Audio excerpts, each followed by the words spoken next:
countries is close. And there is one phrase that President Trump used over and over and over again. Watch this. I think you'll get a pretty good understanding of how big it is. It's a very large deal, very big deal. It's a very big deal right now. This is a bigger deal. This is a much bigger, better, stronger deal for both of us than we ever even contemplated before. It's a big deal. It's very conclusive, and it's a great deal, and it's a very big deal, actually. Big deal. Did you catch that? He said it's a big deal. So why don't we take a look at actually how big a deal it actually is? JP Morgan said it would likely have a limited impact, especially since Trump's 10% baseline tariff on the UK is still in place. And the Commerce Secretary, Howard Lutnick, talked about that, too. Watch this. We still have our 10% tariff on, which will produce $6 billion of revenue for the United States. So we feel really good about the deal. You've heard the Prime Minister. He feels really good about the deal, right? And we started at 10% and we ended at 10%. And the market for America is better. And this is a perfect example of why Donald Trump produced Liberation Day.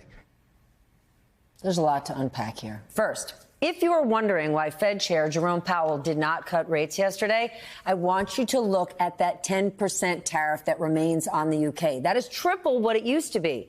And this is the UK, our closest ally, where we do not have a trade deficit. Think about all those other countries where we actually do have them. They're going to likely be stuck with higher tariffs. And what does that mean? Inflation ahead. And Jay Powell and pretty much all of Wall Street and the business community, they know this. So let's get to the actual deal part of the big deal. There was no final deal announced today, and President Trump eventually admitted that. The final details are being written up in the coming weeks. We'll have it all very conclusive, but the actual deal is a very conclusive one. We'll see. As I told you before, deals on average take 18 months. So to summarize, here's the president's agriculture secretary on Fox Business just before that Oval Office showcase. Again, more details coming. It is an agreement in concept. There's a lot of details to be worked out.